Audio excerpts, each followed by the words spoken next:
Hello everyone, myself Ashutosh Srivastava apex classes के digital platform पर आपका हार्दिक स्वागत करता हूं। बच्चों, लास्ट क्लास में हमने पढ़ी थी भौतिक राशियां। भौतिक राशियां कौन कौन सी होती हैं? सदिश और अदिश राशियां। भौतिक राशियों में सदिश और अदिश राशियां आती हैं। फिर हमने पढ़ा था सदिश, सदिश के प्रकार पढ़े थे। उसमें जो इकाई सदिश है उस पर बेस कुछ क्वेश्चन करे थे। संरेख सदिश के लिए हमने क्वेश्चन करे थे। और आज हम जो पढ़ने जा रहे हैं बच्चों, वो हैं सदिश योग के गुणधर्म। सदिश योग के गुणधर्म। देखिए, इसमें सदिश योग के गुणधर्म में जो सबसे पहला गुणधर्म आता है बच्चों, वो है हमारा क्रम विनिमेयता। क्या है? क्रम विनिमेयता। क्रम विनिमेयता क्या होता है? देखिए, यदि दो सदिश हैं, सदिश ए और सदिश बी, दो सदिश हैं, सदिश ए और सदिश बी, इन दोनों सदिश को हम जोड़ें। कहने का मतलब हम सदिश ए प्लस बी करें या सदिश बी प्लस ए करें, दोनों का मान बराबर आएगा। इसका मतलब जो सदिश योग है वो क्रम विनिमय नियम का क्या करता है? पालन करता है बच्चों। कहने का मतलब सदिश ए प्लस बी कर लो या सदिश बी प्लस ए कर लो, दोनों का जो वैल्यू है वो सेम आएगी। ठीक है। दूसरा है हमारा साचार्यता। साचार्यता में क्या होता है? यहाँ होते हैं तीन सदिश होते हैं बच्चों। तीन सदिश ए बी और सी ले लेते हैं हम। तीन सदिश ले लिए ए बी सी और हम इनको जोड़ रहे हैं, तो एक एक करके ही जोड़ेंगे। कहने का मतलब हमने पहले सदिश बी प्लस सी को जोड़ा और सदिश बी प्लस सी में सदिश ए को जोड़ दिया, तो वही मान आएगा जो हम सदिश ए प्लस बी को पहले जोड़ दें और उसमें बाद में हम सदिश सी को जोड़ दें। क्या करा? पहले यहाँ पर सदिश बी और सदिश सी को जोड़ा और उसमें सदिश ए को जोड़ दिया, मान वही आएगा जो यहाँ पर सदिश ए प्लस बी को जोड़ने के बाद सदिश सी में जोड़ने पर आएगा। इसका मतलब जो सदिश योग है वो साचार्यता नियम का पालन करता है बच्चों। तीसरा है हमारा योज्य तत्समक। देखिए, योज्य तत्समक क्या होता है?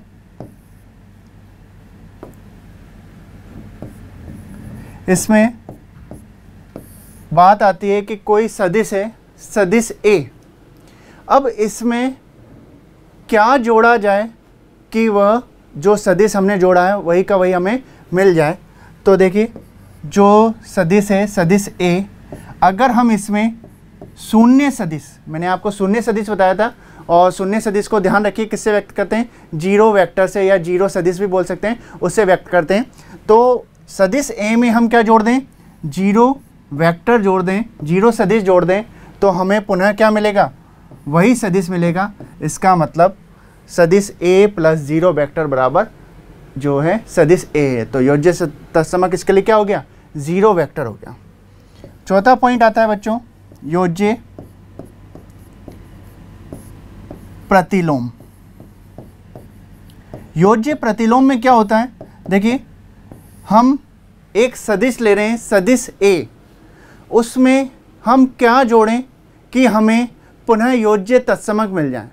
तो अगर कोई सदिश ए है, तो अगर उसमें हम सदिश माइनस ए जोड़ दें, मतलब माइनस ए सदिश जोड़ दें, तो हमें दोबारा क्या मिल जाएगा? जीरो वेक्टर मिल जाएगा, मतलब योज्य तत्समक मिल जाएगा। तो जो होगा ये योज्य प्रतिलोम कहलाएगा। माइनस ए क्या है? सदिश ए, इसमें हमने जोड़ दिया सदिश माइनस ए, हमें क्या मिल गया? जीरो वेक्टर मिल गया बच्चों। ठीक है। तो ये हो गया हमारा योज्य प्रतिलोम। ये सदिश योग के गुणधर्म है। ठीक है। इस पर बेस क्वेश्चन आने के चांसेस कम रहते हैं, लेकिन कोई क्वेश्चन आ जाए तो हमें ये प्रॉपर्टी ध्यान होनी चाहिए जिससे हम क्वेश्चन को सॉल्व कर सकें। ओके, क्लियर है? हमारा नेक्स्ट टॉपिक है इसमें सदिश व्यकलन। सदिश व्यकलन भी बोल सकते हैं या सदिशों का अंतर भी बोल सकते हैं, इसमें कोई अलग बात नहीं है बच्चों। जैसे हम सदिश योग करते थे, जैसे दो सदिश थे, सदिश A और सदिश B, तो सदिश योग कैसे करते थे? सदिश A प्लस सदिश B करते थे, ठीक है। अगर हमें सदिश व्यकलन करना है तो हम सदिश A में माइनस सदिश B जोड़ देंगे, ठीक है। तो हमें क्या मिल जाएगा? सदिश A माइनस सदिश B मिल जाएगा। क्लियर है? या फिर हमें B माइनस A ज्ञात करना है तो हम क्या करेंगे? सदिश B में माइनस सदिश A जोड़ देंगे, तो हमें क्या मिल जाएगा बच्चों? सदिश B माइनस A मिल जाएगा। तो ये हो जाएगा हमारा सदिश व्यकलन। इसमें हम जो सदिश योग के नियम हैं वही फॉलो करते हैं, कोई अलग फॉलो नहीं करते हैं। ओके, देखिए इसके बाद जो टॉपिक है हमारा वो है एक सदिश का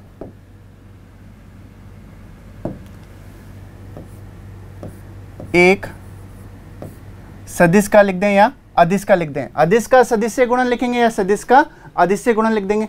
तो हम लिख रहे हैं एक अदिश का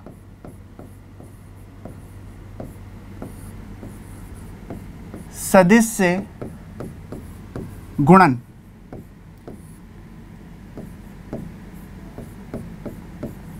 देखिए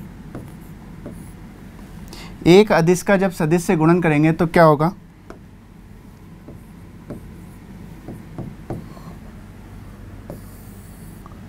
एक कोई सदिश है बच्चों, सदिश A ले लेते हैं हम, ये है सदिश A। अब हम इसका कोई अदिश राशि है, अदिश राशि मतलब कोई भी संख्या, उससे गुणा कर रहे हैं। देखिए अगर हम इसे 2 से गुणा कर दें तो ये कितना हो जाएगा? दुगना हो जाएगा, ये हो जाएगा 2A। यदि हम इस सदिश A को 1/2 से गुणा कर दें, किससे? 1/2 से गुणा कर दें तो क्या होगा? ये आधा हो जाएगा, 1/2A। क्लियर है? या फिर हम इस सदिश को किसी माइनस से गुणा कर दें, मतलब माइनस की संख्या से गुणा कर दें। मान लिया -2A से गुणा कर दिया तो उसकी दिशा क्या हो जाएगी बच्चों? चेंज हो जाएगी, ये -2A हो जाएगा। या फिर हम इसी को -1/2 से गुणा कर दें तो क्या होगा? -1/2 सदिश A। ठीक है, तो ये होता है सदिश का अदिश से गुणन या अदिश का सदिश से गुणन बोल सकते हैं। एक इस पे एग्जाम्पल करके देख लेते हैं। देखिए कोई क्वेश्चन है, सदिश A बराबर I cap minus 2J cap plus K cap. हमें ज्ञात करना है 3 सदिश A ज्ञात करना है, मतलब 3 से हम इसको गुणा कर रहे हैं तो क्या होगा? यहाँ 3 से इसको गुणा कर देंगे, I cap minus 2J cap plus K cap. Clear है? तो क्या हो जाएगा बच्चों? यहाँ हो जाएगा 3I कैप माइनस 2 से जब मल्टीप्लाई होगा तो ये हो जाएगा 3 दूनी 6 J cap plus 3K cap. Clear है? ये हो गया एक अदिश का सदिश से गुणन। अब देखिए इसके बाद जो हमारा नेक्स्ट पॉइंट आता है वो है एक सदिश का घटक। एक कोई सदिश है उसका घटक कैसे ज्ञात करते हैं? देखिए हम एक्स वाई जेड अक्ष बना लेते हैं। ये एक्स अक्ष हो गई, ये वाई अक्ष हो गई और ये जेड अक्ष हो गई बच्चों। ये एक्स, ये वाई और ये जेड। इस पर हम यहाँ मूल बिंदु ले लेते हैं। देखिए हमने यहाँ पर एक बिंदु लिया A, जिसके निर्देशांक हैं 1 0 0। एक्स अक्ष पर y और z 0 होंगे। ऐसे ही हमने यहाँ पर कोई बिंदु लिया B, उसके निर्देशांक हो गए 0 1 0। ऐसे ही यहाँ पर हमने एक C बिंदु लिया, उसके निर्देशांक हो गए 0 0 1। तो देखिए बच्चों, यहाँ से अगर हम OA का परिमाण ज्ञात करें तो वो कितना आएगा? 1 आएगा। OA का परिमाण 1 आएगा। ऐसे ही ओ बी का परिमाण ज्ञात करें तो वो कितना आएगा, ओ बी का परिमाण ये भी 1 आएगा, और ओ सी का परिमाण ज्ञात करें तो ये भी 1 आएगा। कल मैंने आपको बताया था कैसे ज्ञात करते हैं। देखिए ये जो मान 1 हैं, अब इसमें एक बात आपको ध्यान रखनी है, जो x अक्ष के अनुदिश जो घटक आया उसे बोलेंगे हम आई कैप। क्या बोलेंगे, x अक्ष के अनुदिश जो घटक आया, इकाई सदिश बोलते हैं इसको, आई कैप को क्या बोलते हैं, x अक्ष के अनुदिश इकाई सदिश या मात्रक सदिश भी बोल सकते हैं, ठीक है। तो x अक्ष के अनुदिश इकाई सदिश क्या होता है, आई कैप होता है। यही है, इनके परिमाण हमने ज्ञात कर रखे, इसको हम आई कैप से, इसको जे कैप से, इसको के कैप से प्रदर्शित करेंगे, ठीक है। तो जे कैप क्या हो जाएगा, y अक्ष के अनुदिश इकाई सदिश, और के कैप क्या हो जाएगा, z अक्ष के अनुदिश इकाई सदिश, z अक्ष के अनुदिश इकाई सदिश या मात्रिक सदिश भी बोल सकते हैं हम। क्लियर है। तो हमें कोई पूछे कि इकाई सदिश या आई कैप क्या होता है, तो आई कैप आप बताएंगे, आई कैप क्या है, एक्स अक्ष के अनुदिश इकाई सदिश है। आई कैप का कोई बोले परिमाण क्या होता है, तो आई कैप का परिमाण कितना, 1 है, ठीक है। आप ऐसे भी लिख सकते हैं, आई कैप का परिमाण बराबर 1 बराबर जे कैप का परिमाण और बराबर के कैप का परिमाण, सभी का परिमाण कितना होगा, 1 होगा, ठीक है। तो हमें ध्यान रखना है जे कैप किसके लिए, वाई अक्ष के अनुदिश मात्रक सदिश है या इकाई सदिश है, और के कैप किसके अनुदिश है, जेड अक्ष के अनुदिश मात्रक सदिश है, ठीक। इसके बाद हमारा जो नेक्स्ट पॉइंट है वो है, देखिए बच्चों, दो बिंदुओं को मिलाने वाला सदिश क्या होता है वो देखते हैं हम। एक सदिश बना लेते हैं, पहले हम एक सदिश ले लिया हमने पी क्यू। ये दो बिंदु थे P और Q, इसके लिए हम सदिश PQ ज्ञात करेंगे। कैसे करेंगे, देखिए इस P के निर्देशांक हैं x1 y1 और इस Q के निर्देशांक हैं x2 y2, ठीक है। तो इन दो बिंदुओं को मिलाने वाला सदिश सदिश PQ क्या होगा वो देखिए क्या होगा, सदिश PQ। सदिश PQ लिखा है हमने, तो पहले Q का स्थिति सदिश आएगा, Q का स्थिति सदिश माइनस P का स्थिति सदिश। क्लियर है। देखिए मैंने क्या बोला, Q का सदिश PQ ज्ञात कर रहे हैं, तो पहले Q का स्थिति सदिश और बाद में P का स्थिति सदिश। अब Q का स्थिति सदिश क्या होगा, देखिए Q का स्थिति सदिश हो जाएगा x2 i cap plus y2 j cap minus P का स्थिति सदिश क्या होगा, x1 i cap plus y1 j cap. ठीक, इसे हम सॉल्व कर लेते हैं। कैसे करेंगे, आई कैप के गुणांक में से आई कैप के गुणांक को सॉल्व करते हैं, मतलब आई कैप कॉमन ले लेते हैं, जे कैप कॉमन ले लेते हैं। तो आई कैप कॉमन लेंगे तो क्या होगा, x2 minus x1 I cap plus y2 minus y1 J cap. ये हो गया हमारा दो बिंदुओं को मिलाने वाला सदिश। ठीक है, इसे हमने इन जनरल समझ लिया है, कर लिया है। अगर हम सदिश के रूप में देखना चाहें तो देखिए क्या होता है, एक बार मैं बता देता हूँ आपको किस तरह से होगा। तो हम पहले वही बना लेते हैं, ये x अक्ष और ये y अक्ष और ये z अक्ष। देखिए हमने यहाँ पर ये तो ले लिया मूल बिंदु और ये कोई सदिश ले लिया पी क्यू। ठीक है, यहाँ से हमने एक रेखा खींची और एक ये रेखा खींची। ठीक है, तो ये बन गया वही सदिश योग का त्रिभुज नियम जो फॉलो करते हैं उसी से हम करेंगे इसको सॉल्व। देखिए इसके निर्देशांक हमने क्या लिए थे अभी, x1 y1 और इसके लिए थे हमने x2 y2। इससे आप सदिश PQ ज्ञात करेंगे तो बच्चों वही आने वाला है जो अभी आया था। सदिश PQ क्या आया था, x2 minus x1 i cap plus y2 minus y1 j cap. Okay, तो इससे भी अगर आप ज्ञात करते हैं सदिश योग के त्रिभुज नियम से तो वही आएगा। देखिए कैसे करेंगे। जो तीसरी भुजा है हमारी क्या है, सदिश OQ बराबर लिख देते हैं सदिश OP प्लस सदिश PQ। क्लियर है। अब सदिश PQ अगर हमें ज्ञात करना है तो सदिश PQ बराबर हम क्या लिख सकते हैं, OQ माइनस सदिश OP लिख सकते हैं।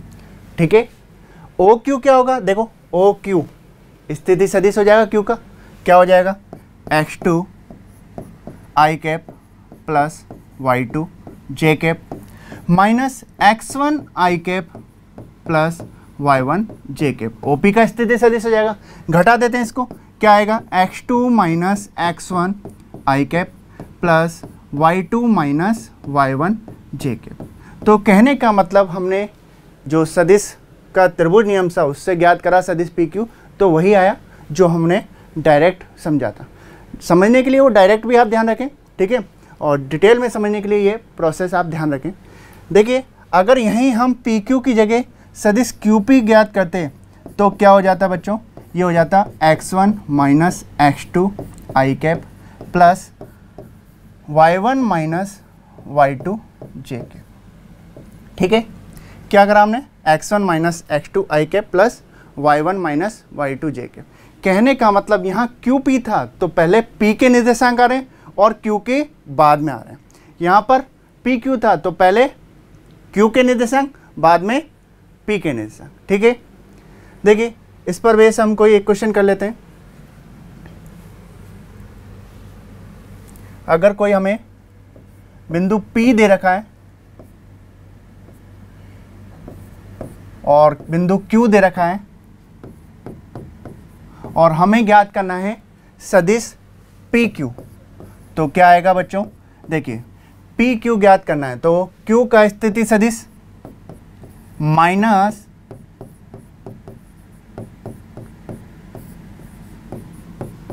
Q का स्थिति सदिश माइनस P का स्थिति सदिश। ठीक है, अब क्या करें, पहले स्थिति सदिश लिख लेते हैं i कैप j कैप लगा के। क्या हो जाएगा 5 i cap plus 4 j cap. P का स्थिति सदिश क्या होगा, i cap plus 2 j cap. घटा देते हैं इनको, क्या करें 5 में से 5 i कैप में से i कैप जाएगा तो 4 i कैप और यहाँ पर 4 में से 2 जाएगा तो 2 j कैप। ये हो गया हमारा जो सदिश PQ हमें ज्ञात करना था वो आ गया। सदिश PQ कैसे ज्ञात करना है, अगर इसी जगह हमें सदिश QP ज्ञात करना होता तो हम इसको उल्टा लिख देते। क्लियर है। देखिए इसके बाद बात आती है बच्चों कि ये जो हैं सदिश PQ, इसके लिए एक हम क्वेश्चन करते हैं। देखिए एक क्वेश्चन है कि सदिश P दे रखा है आपको और सदिश Q दे रखा है। ठीक है, या फिर आप बोल सकते हैं बिंदु दे रखे हैं दो, एक बिंदु दे रखा है P 2 4 और बिंदु Q दे रखा है 3 5। इन दोनों बिंदुओं को मिलाने वाले सदिश के हमें सदिश और अदिश घटक ज्ञात करने। क्या करने, ये जो दो बिंदु हैं बिंदु P व Q, इन दोनों बिंदुओं को मिलाने वाला जो सदिश बनेगा उसके हमें सदिश और अदिश घटक ज्ञात करने। इसका मतलब हम क्या करें, पहले तो हम सदिश PQ ज्ञात कर लें। सदिश PQ से कैसे ज्ञात करेंगे, देखिए 3 i cap plus 5 j cap लिख लूँ और यहाँ पर क्या आ जाएगा minus 2 i cap plus 4 j cap. घटा देते हैं, कितना आ जाएगा i cap plus j cap. ये आ गया हमारा सदिश PQ। हमने क्या बोला, सदिश घटक और अदिश घटक। यहाँ लिख देता हूँ मैं, एक तो हमें सदिश घटक ज्ञात करने और दूसरा हमें अदिश घटक ज्ञात करने हैं। अब देखिए, अगर अदिश घटक की बात करें तो यहां पर जो आई कैप का गुणांक है और जे कैप का गुणांक है वो तो हो जाएंगे अदिश घटक। मतलब अदिश घटक क्या हो गया हमारे,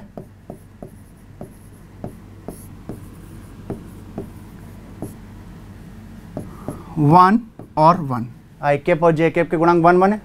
और सदिश घटक की बात करें तो क्या होंगे, सदिश घटक, सदिश घटक बच्चों हमारे हो जाएंगे आई कैप कॉमा जे कैप। ठीक है, कॉमा लगा के लिखेंगे, दोनों घटक ज्ञात कर रहे हैं। अगर यहाँ के कैप भी होता, अगर तीसरी वैल्यू भी होती तो हम के कैप भी लिख देते। ठीक है, इसके बाद जो है हमारा टॉपिक आता है खंड सूत्र।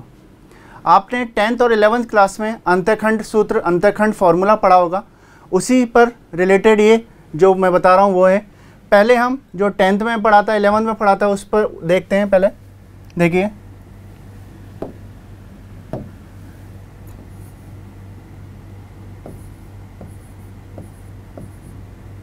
खंड सूत्र। देखिए, खंड सूत्र में कोई ये रेखा है पी क्यू और इसे कोई बिंदु आर एम अनुपात एन में, किसमें, एम अनुपात एन में अंतः विभाजित कर रहा है। किस, क्या विभाजित कर रहा है, अंतः विभाजित कर रहा है। तो इस विभाजन बिंदु आर के निर्देशांक क्या होते थे, आपको याद होगा, आपने यहाँ m1 m2 पढ़ा होगा और यहाँ इसके निर्देशांक x1 y1 ले लेते हैं और इसके निर्देशांक x2 y2 ले लेते हैं। ठीक है, किसके निर्देशांक याद करने हमें, विभाजन बिंदु आर के निर्देशांक।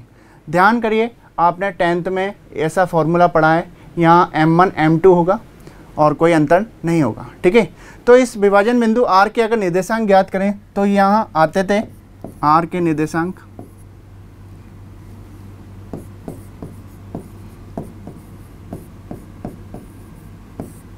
आर के निर्देशांक आते थे m1, वहाँ m1 होता था तो m1 आता था, यहाँ m है तो m लिखेंगे, m x2 प्लस, वहाँ होता था m1 x2 plus m2 x1, तो यहाँ पर क्या हो जाएगा n x1 upon m plus n। ठीक है, इस तरह से होता था। और ऐसे ही y के निर्देशांक हम ज्ञात कर लेते थे, क्या होता था, m y2 plus n y1 upon m plus n। Clear है, ऐसा हमने पढ़ा था। ठीक है, इसी तरह से हम बाह्य विभाजन भी पढ़ेंगे। देखिए, बाह्य विभाजन ये तो था हमारा अंतः विभाजन,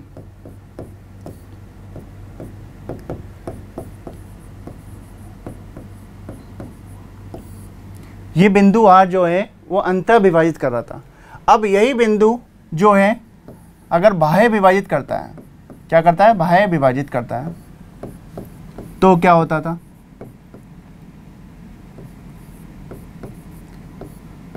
बाह्य विभाजन में हम ये बिंदु ले लेते थे पी क्यू और ये कोई बिंदु आर जो था इसे क्या करता था, बाह्य विभाजित करता था। P के निर्देशांक वही x1 y1 और Q के निर्देशांक x2 y2। क्लियर है, ये जो पूरा m हो जाएगा और यहाँ से यहाँ तक n हो जाएगा। ठीक है, अब इसमें बाह्य विभाजन में क्या होता था, सिर्फ और सिर्फ बाह्य विभाजन की बात करते थे तो उसमें सिर्फ और सिर्फ किसका अंतर आता था बच्चों, माइनस का अंतर आता था। तो यहाँ पर अगर विभाजन बिंदु R के निर्देशांक लिखें तो क्या आएंगे, R के जो निर्देशांक आएंगे बच्चों वो आएंगे m x2 minus n x1 upon m minus n और दूसरा m y2 minus m y1 upon m minus n। Clear है, ये होते थे बाह्य विभाजन के फॉर्मूले।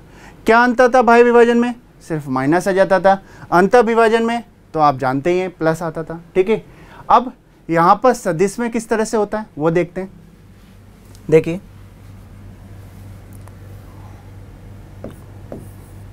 अंतः विभाजन की हम बात कर रहे हैं।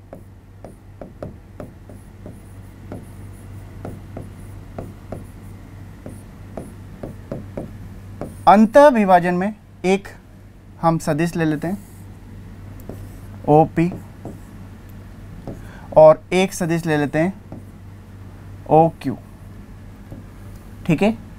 और एक सदिश है हमारा ये, ठीक। ये जो बिंदु R है इस सदिश PQ को m अनुपात n में विभाजित कर रहा है, m अनुपात n में विभाजित कर रहा है। और ये जो बिंदु है, ये जो सदिश है हमने ले लिया सदिश A, ये सदिश ले लिया सदिश B और इसको ले लिया हमने सदिश R। तो ये जो बिंदु R था वो किस में विभाजित कर रहा है, m अनुपात n में से विभाजित कर रहा है। तो इस विभाजन बिंदु R के जो निर्देशांक लिखते हैं बच्चों वो क्या होते थे, देखिए इसको R से दर्शा रखा है तो हम R लिख देंगे बराबर MB। देखिए ध्यान से समझे, वहाँ पर भी क्या होता था M x2, M इधर होता था x2, N x1, तो यहाँ भी ऐसे ही MB प्लस NA, ठीक है। तो MB plus NA upon M plus N, clear है। ये आप समझ गए होंगे क्या करा हमने, MB plus NA upon M plus N, उसी को फॉलो करा है। बस यहाँ पर सदिश था तो हमने ऐसे डायग्राम बना के इसको समझा है, ठीक है। अब आता है बाह्य विभाजन।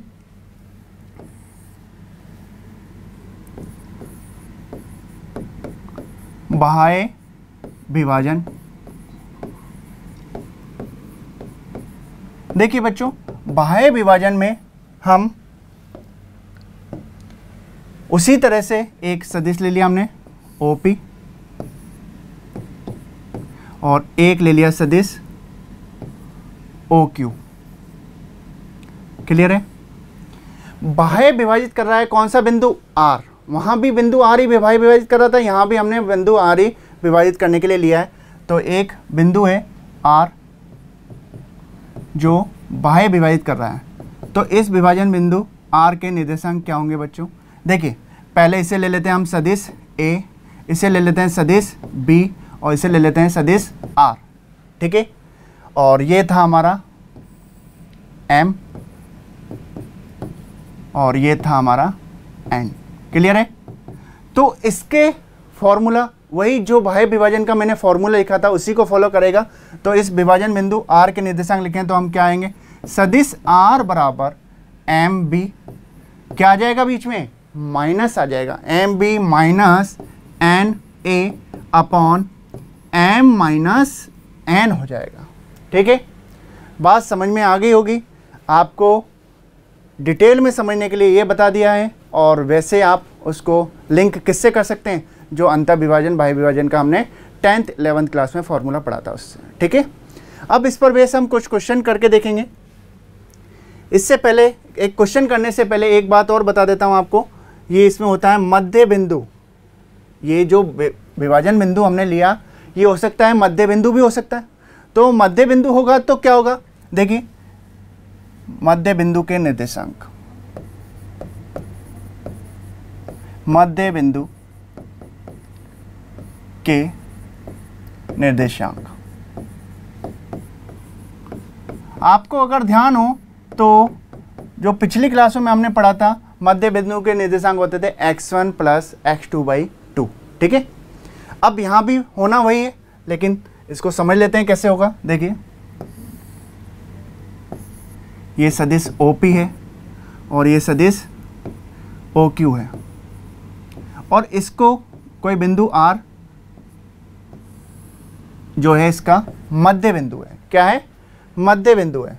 इसको सदिश A से दर्शा दिया, इसको सदिश B से दर्शा दिया और इसे सदिश R से दर्शा दिया। अब ये जो बिंदु R था वो क्या था, इस PQ का क्या है, मध्य बिंदु है। तो इस मध्य बिंदु के निर्देशांक क्या होंगे बच्चों, सदिश R बराबर सदिश A प्लस सदिश B अपॉन 2। क्या हुआ, दोनों अनुपात 1 हो गया, कोई फर्क नहीं आया, फॉर्मूला वही है जो अंतः विभाजन का है। यहाँ M और N का मान क्या हो गया, 1 और 1 हो गया, तो हम यहाँ रखेंगे तो A प्लस B/2 2 बन जाएगा बच्चों। ठीक है, अब हम इस पर बेस कुछ क्वेश्चन देखते हैं। देखिए, एक क्वेश्चन है हमारा, बिंदु P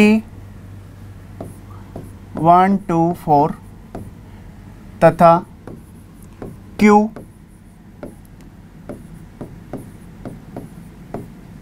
को मिलाने वाले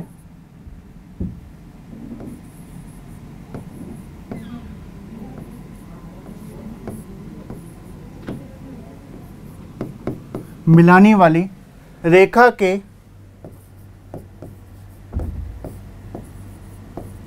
मध्य बिंदु ज्ञात कीजिए। मध्य बिंदु ज्ञात कर रहे हैं, क्या कर रहे हैं हम? देखिए, 2 बिंदु दे दिए हमें, P और Q। ठीक है, अब इस P और Q को मिलाने वाला कोई बिंदु है, ठीक है, उसका हमें मध्य बिंदु ज्ञात करना है, मतलब हमें R के निर्देशांक ज्ञात करने हैं। ठीक है, तो R के निर्देशांक ज्ञात करने के लिए अभी हमने फॉर्मूला लिखा था बच्चों, क्या था? सदिश R बराबर सदिश A प्लस सदिश B बटे 2, यही था। ठीक है, अब इसके लिए हम पहले डायग्राम बना के देख लेते हैं। रफ डायग्राम ही बनाना हमें, तो रफ डायग्राम में हमने ले लिया ये P, इसके निर्देशांक हैं 1 2 और 4। एक बिंदु ले लिया हमने Q, इसके निर्देशांक हैं 4 6 3। ठीक है, अब इसको मिलाने वाला जो है बिंदु R के हम क्या ज्ञात कर रहे हैं? मध्य बिंदु मान रहे हैं इसको, मतलब मध्य बिंदु के हमें निर्देशांक ज्ञात करने हैं। ठीक है, तो क्या करा था हमने? ये सदिश A होता था और ये सदिश B होता था। ठीक है, A प्लस B बाई 2। देखिए, सदिश A क्या है?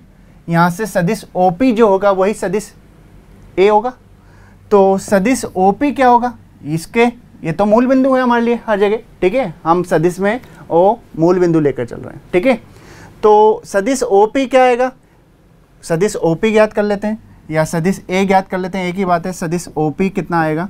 सदिश OP किसके बराबर है? सदिश A के बराबर। ठीक है, तो सदिश OP आएगा बच्चों i कैप, ये 1 है 2 है 4 है, तो i cap plus 2j cap plus 4k cap. Clear? ऐसे ही हम सदिश B ज्ञात कर लेते हैं। सदिश B कैसे ज्ञात करेंगे? सदिश OQ अगर हम ज्ञात कर लें तो सदिश B मिल जाएगा। ठीक है, तो सदिश B बराबर क्या होगा? सदिश OQ होगा। तो ये हो जाएगा हमारा 4i cap plus 6j cap plus 3k cap. अब हमें क्या ज्ञात करना है? R ज्ञात करना है। फॉर्मूला लगाते हैं, सदिश R बराबर A कितना है? i cap plus 2j cap plus 4k cap. Clear? Plus B कितना है? 4i cap plus 6j cap plus 3k cap upon 2 लिख देते हैं। देखिए क्या होगा, 4 और 1 5i cap plus 8j cap और साथ में 4 3 7k कैप अपॉन 2। जो आ गया ये हमारा क्या आ गया? मध्य बिंदु आ गया बच्चों। क्लियर है? अब हमने मध्य बिंदु को समझ लिया। ठीक है, मध्य बिंदु पर बेस एक क्वेश्चन कर लिया। अब हम एक अंतः विभाजन और बाह्य विभाजन पर भी क्वेश्चन कर लेते हैं बच्चों। देखिए, एक क्वेश्चन है, बिंदु P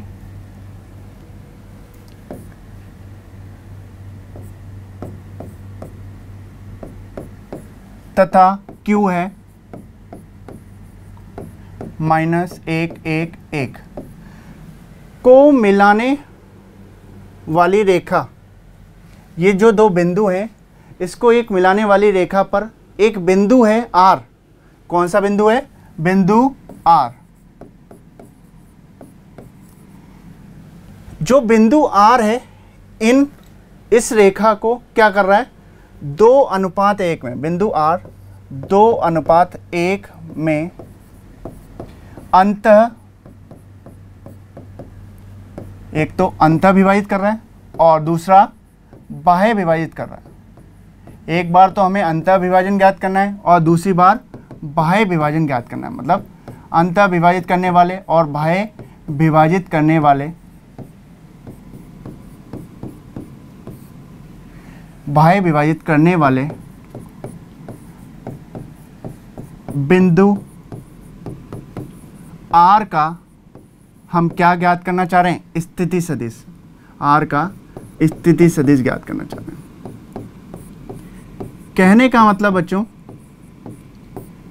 जो क्वेश्चन है, क्वेश्चन में दो बिंदु दे रखे हैं P और Q, और कोई बिंदु R है जो इसे रेखा को, जो रेखा बनेगी बिंदु PQ से, उसे 2:1 में अंतः विभाजित कर रहा है या फिर बाह्य विभाजित कर रहा है। मतलब एक बार तो अंतः विभाजन का करना है और एक बार बाह्य विभाजन का करना है। तो इस बिंदु R के हमें क्या ज्ञात करना है? स्थिति सदिश। मतलब हमें जो R है उसके सदिश ज्ञात करना है। देखिए कैसे करेंगे, हम इसका डायग्राम भी बना सकते हैं बच्चों।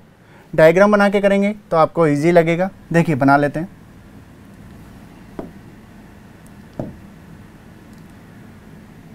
ये है कोई OP, ठीक, और ये है OQ।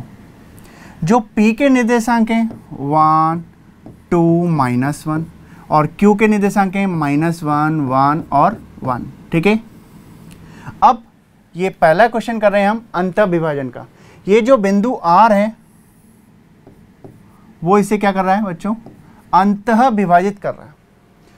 और किस अनुपात में विभाजित कर रहा है? 2:1 में विभाजित कर रहा है। 2:1 में विभाजित कर रहा है। तो हमें इस विभाजन बिंदु R के निर्देशांक या स्थिति सदिश ज्ञात करना है। यहाँ स्थिति सदिश ज्ञात करना है तो स्थिति सदिश ज्ञात कर देंगे। निर्देशांक करना होता तो हम I cap, J cap, K cap वगैरह जो भी होंगे उनको हटा देंगे, ठीक है। देखिए हम यहाँ R का स्थिति सदिश ज्ञात कर रहे हैं। तो होता क्या था, ये R होता ही है, ठीक है। ये सदिश A हमने अभी डायग्राम बनाया था, ये सदिश B। फॉर्मूला क्या होता था? R बराबर MB plus NA upon M plus N। M का मान हमारे पास है बच्चों कितना? 2। B कितना हो जाएगा? -I cap plus J cap plus K cap हो जाएगा। N का मान हमारे पास है बच्चों 1, और A का मान कितना हो जाएगा? ये हो जाएगा हमारा I cap plus 2J cap और माइनस K कैप, ठीक है, अपॉन M प्लस N कर देंगे। देखिए करते हैं इसको। हम चाहें तो A की जगह सदिश OP भी लिख सकते हैं, B की जगह सदिश OQ भी लिख सकते हैं, ठीक है। तो आपके ऊपर है, आप यहाँ सदिश OP और OQ लिखना चाहें तो वो भी लिख सकते हैं, ठीक। देखिए हमारा जो M का मान है बच्चों वो है 2। B कितना है? ये होगा, क्या लिखूं? -I cap plus J cap plus K cap plus N कितना है बच्चों? 1। इसके बाद A का मान कितना है? I cap plus 2J cap minus K cap upon M plus N। क्या कर दें? 2 + 1 कर दें। ये 2 + 1 कितना हो गया? 3 हो गया। इसको सॉल्व कर लेते हैं। सॉल्व करके जो लास्ट आंसर आएगा वो आंसर कहलाएगा।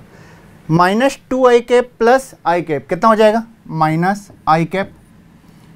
ये 2J कैप और प्लस 2J कैप कितना हो जाएगा बच्चों? 4J कैप हो जाएगा। और ये 2K cap minus K cap कितना हो जाएगा? प्लस का K कैप हो जाएगा अपॉन 3। ये हमारा आ गया अंतः विभाजित करने वाला बिंदु R के स्थिति सदिश, ठीक है। अब ऐसे ही हम बाह्य विभाजित के लिए करेंगे। बाह्य विभाजित के लिए ऐसे ही आप डायग्राम बना लेना, और क्वेश्चन में कुछ नहीं है वैसे तो। यहाँ पर R बराबर क्या आ जाएगा? MB माइनस NA आता है, तो M ये रहा 2, B कितना है? -I cap plus J cap plus K cap, ठीक है। माइनस, ये माइनस आ गया। कहने का मतलब यहाँ हम क्या लगा देंगे? माइनस लगा देंगे 1, और साथ में I cap plus 2J cap plus minus K cap upon M minus N। मतलब क्या कर दें? 2 - 1 कर दें, ठीक है। तो ये आएगा बच्चों माइनस 2i कैप माइनस आई कैप कितना हो गया, minus 3i cap, 2j cap और माइनस का 2j कैप कैंसिल हो जाएगा, 0 हो जाएगा, 2k कैप और प्लस k कैप कितना हो गया, प्लस का 3k कैप अपॉन 2 माइनस 1 कितना आएगा, 1 आएगा। तो ये हमारा आ गया बाह्य विभाजित करने वाले बिंदु r का स्थिति सदिश और ये आ गया हमारा अंतर विभाजित करने वाले बिंदु r का स्थिति सदिश। क्लियर है? तो मैंने आज आपको ये जो बताया था वो आपको क्लियरली समझ में आ गई होगी बात। अब हम एक दो क्वेश्चन जो हमने मात्रक सदिश वगैरह पढ़े थे उस पर बेस भी कर लेते हैं ताकि आपकी जो एक्सरसाइज है वो पूरी तरह से आप कंप्लीट कर पाएंगे इस वीडियो को देखकर। देखिए, बिंदु पी क्यू के अनुदिश मात्रक सदिश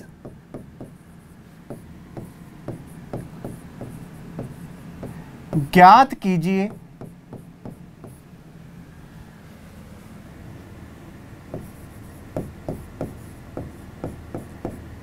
यदि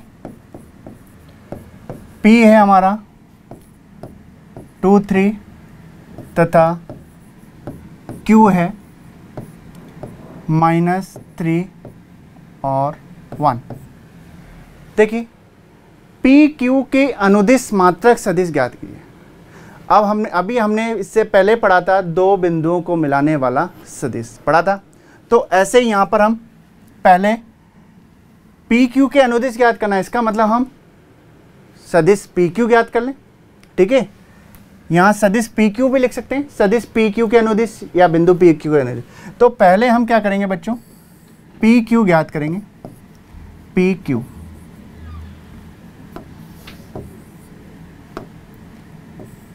जो P है वो है 2, 3 और Q है -3, 1। ठीक है, अब हम सदिश PQ कैसे ज्ञात करते हैं? देखिए, सदिश PQ कैसे ज्ञात करते हैं। Q का स्थिति सदिश माइनस P का स्थिति सदिश। Q का स्थिति सदिश क्या है, -3i cap plus j cap, और ये तो हो गया Q का स्थिति सदिश।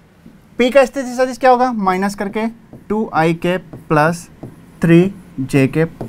देखिए, -3i cap minus 2j cap कितना हो गया, -5i कैप, j कैप और माइनस का 3j कैप कितना हो गया, 2j कैप। ये आ गया आपका सदिश PQ। ठीक है, हमें ज्ञात करना है मात्रक सदिश।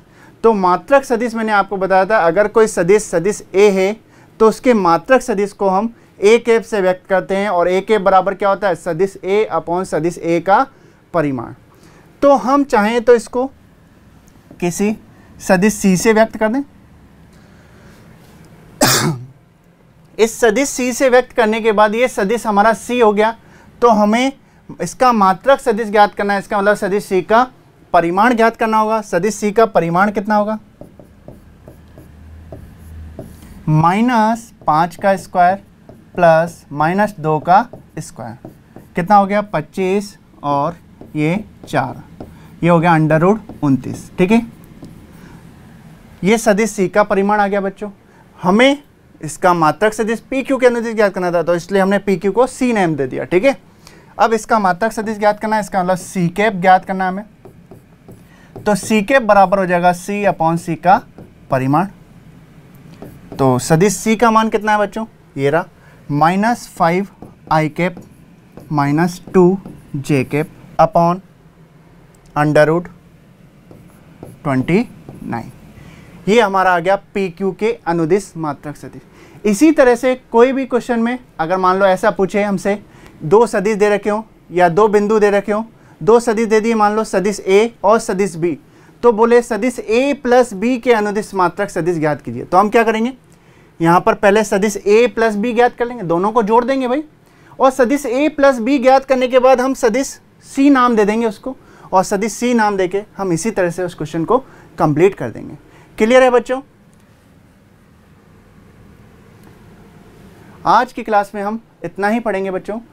नेक्स्ट जो क्लास होगी उसमें हम पढ़ेंगे सदिश का अदिश गुणन, और आगे की क्लास में सदिश का सदिश गुणन पढ़ेंगे। तो पढ़ते रहिए ध्यान से, थैंक यू सो मच, मिलते हैं नेक्स्ट क्लास में। सब्सक्राइब करें हमारा apex classes edutech YouTube channel, साथ ही बेल आइकन को क्लिक करना बिल्कुल ना भूलें ताकि आगे आने वाले सभी यूट्यूब वीडियोस की अपडेटेड नोटिफिकेशंस सबसे पहले आपको मिले। Apex classes edutech, subscribe now.